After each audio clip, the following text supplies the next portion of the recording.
자, 이제 물리적 성질은 이제 끓는 점, 녹는 점에 대해서 설명을 드릴 건데, 알케인 화합물은 대표적인 비극성 화합물이죠. 비극성 화합물이 가지고 있는 분자 간 힘은 여기서 본 것처럼 분산력이에요. 그 분자 간에 존재할 수 있는 힘은 크게 세 가지죠. 쌍극자, 쌍극자 인력과 수소결합, 그리고 분산력인데, 그 중에 제일 힘의 크기가 작은 것은 분산력이죠. 즉, 알케인 화합물은 대표적인 비극성 화합물이고, 비극성 화합물은 분산력이 분자가 주된 힘인데, 그 분산력은 분자 간 주된 힘 중에 제일 작은 힘이기 때문에 첫 번째로 설명드린 것처럼 알케인은 보통 분자량이 유사한 극성 화합물보다 끓는 점이 낮습니다. 요거 기억을 우선 해두시고요. 자, 분산력에 가장 큰 영향을 미치는 요소 두 가지가 있었죠. 첫 번째, 분자량, 두 번째, 접촉 면적입니다. 자, 분자량이 커질수록 끓는 점은 당연히 증가합니다. 그리고 이제 분자량 증가에 거의 정비례하는 양상을 보이고, 대략 탄소 한 개당 20도에서 30도 정도 사이에 값들이 증가하는 패턴을 가지고 있고요. 자, 접촉 면적이 넓을수록 끓는 점은 증가한다. 당연히 접촉 면적이 넓어지면 분자간 힘이 커지기 때문에 끓는 점은 당연히 증가합니다. 그래서 직선형 알케인이 앞에서 봤던 노르말 알케인이에요. 그래서 노르말 알케인이 가지 달린 형태의 알케인보다 접촉 면적이 넓기 때문에 더 높은 끓는 점을 가지고 있습니다. 자, 그래서 탄소 개수에 따라서 이제 N-알케인의 상온에서 형태, 아까 잠깐 설명드렸었는데 탄소 4개까지는 기체였고요. 5개부터 10개까지만 아까 설명드렸는데 실제적으로 이제 17개까지는 액체 상태로 존재하고요. 탄소 18개 이상은 이제 고체 상태로 존재하는 것을 확인할 수가 있습니다. 자, 그래서 탄소 5개짜리죠. 탄소 5개짜리 N펜테인, 아이소펜테인, 네오펜테인. 왼쪽 편에서 오른쪽 편으로 갈수록 분자의 형태가 구형에 가까워지죠. 즉 분자가 접촉 면적이 좁아진다는 얘기고 어차피 알케인 화합물이니까 당연히 분산력만 존재하는데 분자가 접촉 면적이 좁아지기 때문에 분자 간 힘이 약해지게 되고요. 그 결과 끓는 점이 이제 오른쪽으로 갈수록 감소하게 됩니다. 두 번째로 녹는 점인데 녹는 점도 역시 분자량이 커질수록 녹는 점은 증가합니다. 그래서 이거는 뭐 크게 어려움 없이 이해하실 수 있을 거고 자, 두 번째가 끓는 점과 좀 비교해야 되는 내용이죠. 자, 분자 형태가 대칭형이고 구형에 가까울수록 결정 사이의 거리가 가까워져 격자화가 용이하고 분자 간 결합력이 커져 녹는 점이 높아진다. 앞에서 끓는 점 같은 경우는 분자 형태가 대칭형이고 구형에 가까울수록 분자 간 접촉 면적이 좁아지기 때문에 끓는 점이 낮아진다고 말씀드렸는데 녹는 점은 그 따지는 형태가 조금 달라요. 그래서 격자화라고 하는 게 용이해야 돼요. 격자화는 다른 말로 결정화라고 결정화라고 해도 이제 큰 문제는 없는데 어떤 틀 안에 이제 끼어 들어간다라고 생각을 하시면 돼요.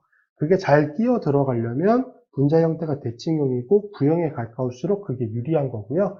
그게 유리할수록 분자 간 결합력이 커지니까, 즉 분자 간 힘이 커지기 때문에 녹는 점은 높아지게 됩니다. 이거는 끓는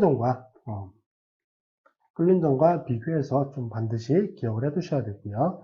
특히 짝수의 탄소 원자를 가지는 알케인이 홀수의 경우보다 다소 높은 녹는 점을 보인다. 요거는 이제 고체 상태에서 짝수계가 밀집화가 좀 더 용이하다고 합니다. 그래서 그 정도 수준까지만 기억을 해두시면 될 것 같고요. 그래서 이제 분자를 가지고 얘기를 들어보면은 똑같이 탄소 5개짜리죠. 앞쪽에 나왔던 이제 그 탄소 5개짜리 화합물이에요. 네오펜테인과 N펜테인.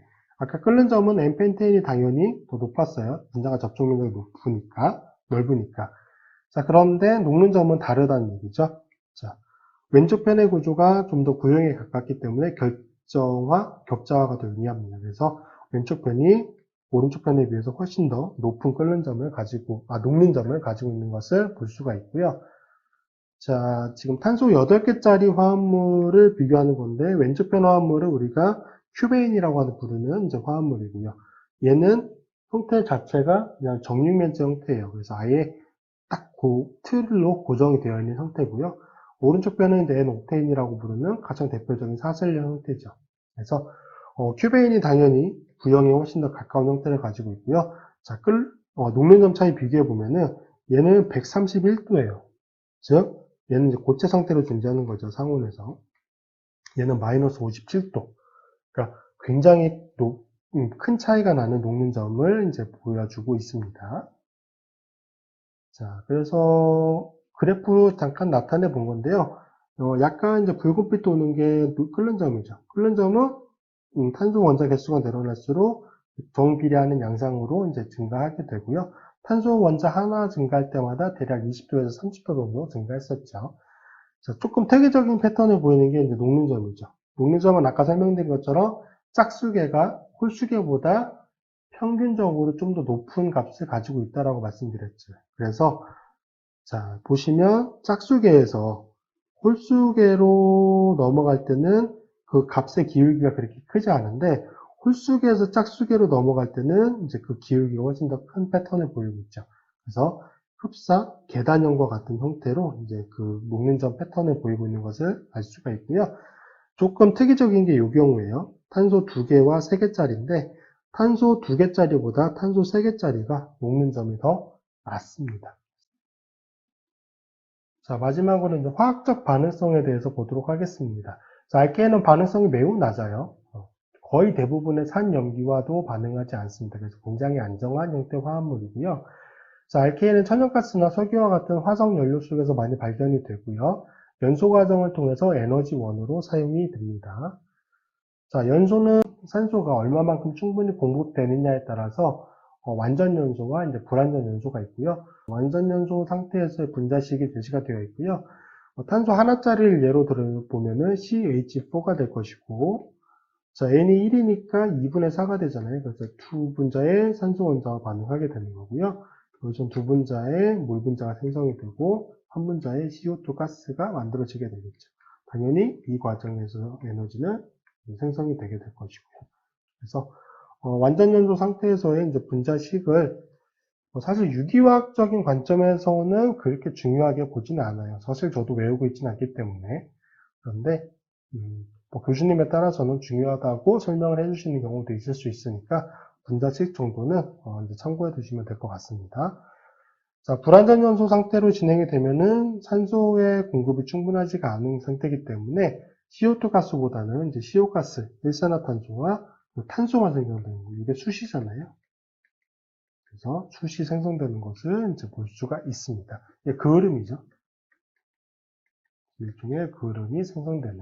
이 경우도 분자식, 뭐, 탄소 하나, 2개 정도 해서 분자식 세워보시면 어떤 식으로 이제 그 화학식이 정해지는지 알 수 있을 것 같습니다.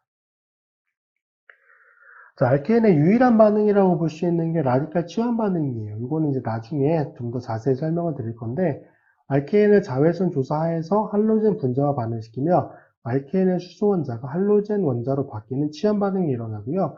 이때 반응 중간체가 뭐냐면 탄소 라디칼이에요. 그래서 라디칼이라고 하는 중간체를 거쳐서 반응 형태가 치환 반응 형태로 진행된다. 그래서 우리가 알케인의 라디칼 치환 반응이라고 부릅니다. 형태는 이렇게 되는 겁니다. 보시면 CH4 메테인의 수소 원자 하나가 UV 파장의 에너지를 쪼여주는 상태에서 할로젠과 반응시키며 수소 원자가 Br로 바뀌는 거고요. 밑에도 똑같아요. 자, 에테인에서 수소 원자 하나가 역시 UV 파장의 에너지를 쪼여주는 상태에서 Cl2와 반응을 하면은 Cl로 바뀌는 거죠. 이게 알케인의 거의 유일한 화학적 반응인 이제 라디칼 치환 반응에 대한 내용입니다.